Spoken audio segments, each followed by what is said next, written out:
No episódio anterior, testemunhamos a arrogância humana na Torre de Babel, onde a busca por glória própria levou à confusão das línguas e à dispersão dos povos.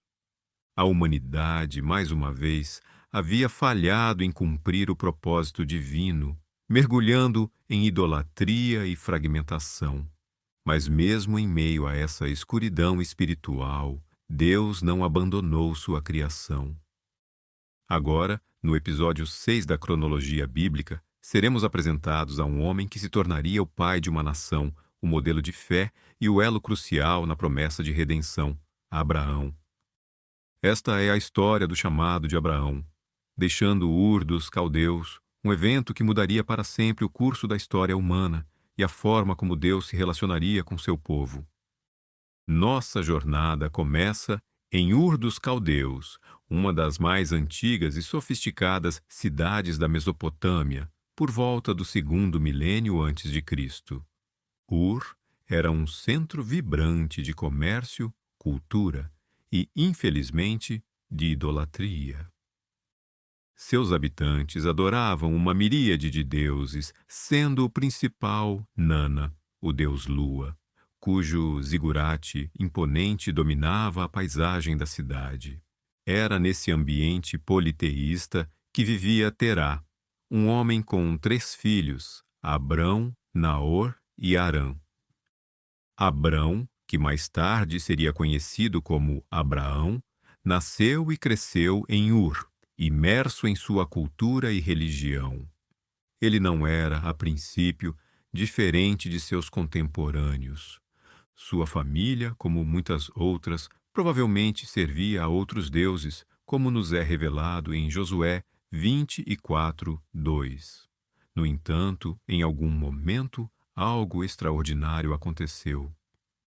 Deus, o único e verdadeiro Deus, o Criador dos céus e da terra, escolheu intervir na vida de Abrão. Não por mérito de Abrão, mas por sua soberana graça e propósito, a Bíblia nos apresenta o chamado de Abrão de forma abrupta e poderosa. Deus lhe disse: sai da tua terra, da tua parentela e da casa de teu pai, para a terra que eu te mostrarei. Esta não era uma sugestão, mas uma ordem divina, um convite radical para abandonar tudo o que era familiar e seguro. Ur representava a segurança da família, da cultura, da religião e do sustento. Deixar Ur significava entrar no desconhecido, confiar cegamente em uma promessa que parecia desafiar toda a lógica humana. Mas o chamado não veio sem promessas. E que promessas! Deus prometeu a Abrão 7 coisas maravilhosas que se tornariam a base da aliança abraâmica e o fundamento da história da salvação. 1. Far-te-ei uma grande nação. 2. Abençoar-te-ei.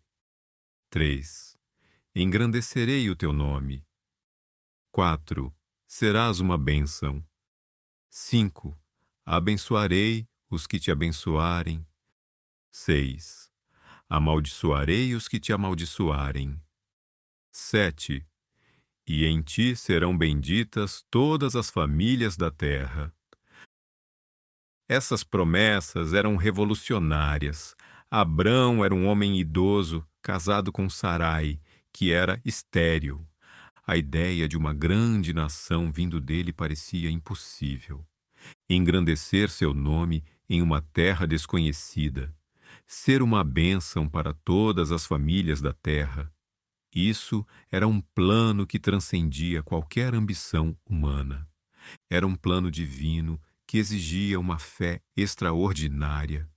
Abrão, então, obedeceu.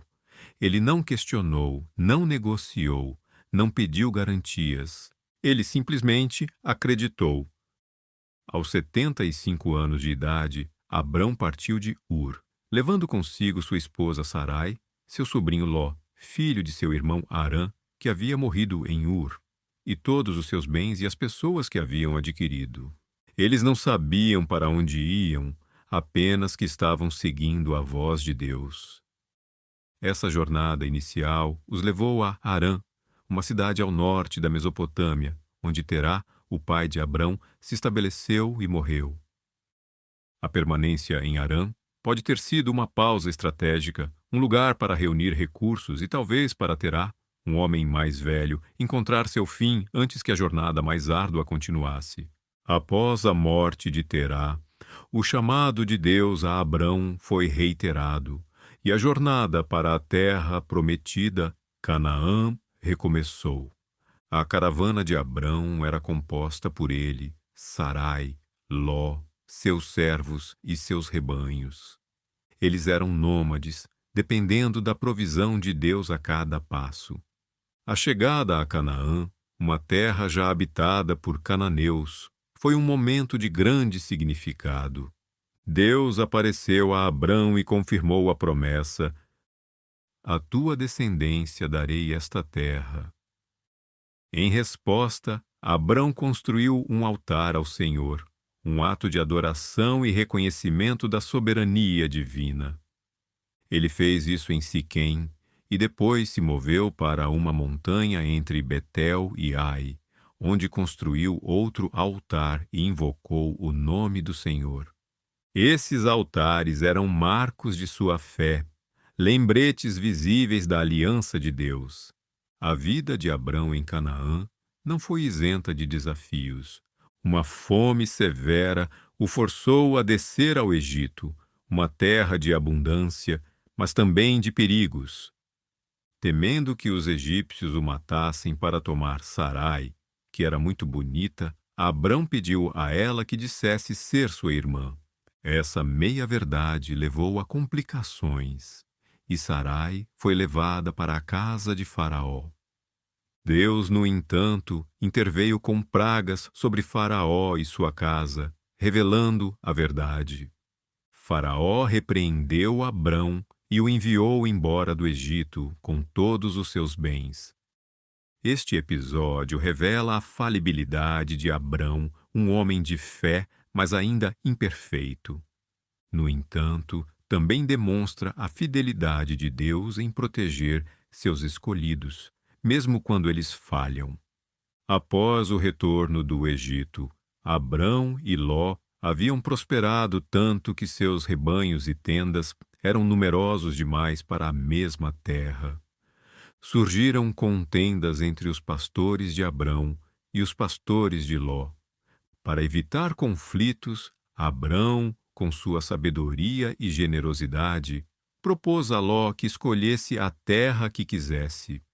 Abrão, o mais velho e o detentor da promessa, poderia ter exigido a melhor parte, mas ele demonstrou uma confiança inabalável na provisão de Deus.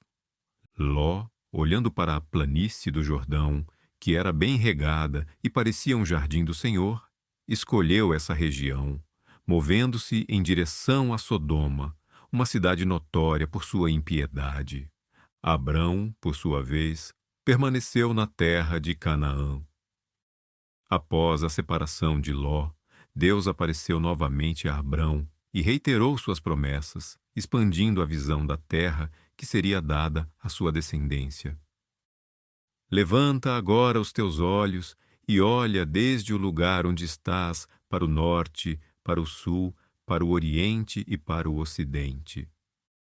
Porque toda esta terra que vês, a ti a darei e a tua descendência para sempre. Deus o encorajou a percorrer a terra para que ele pudesse visualizá-la e reivindicá-la pela fé. Abrão então se mudou para os carvalhais de Manre, que estavam em Hebrom, e ali construiu outro altar ao Senhor.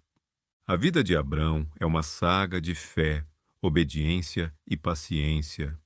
Ele não viu o cumprimento total das promessas em sua vida, mas viveu pela fé, crendo que Deus era fiel para cumprir o que havia prometido.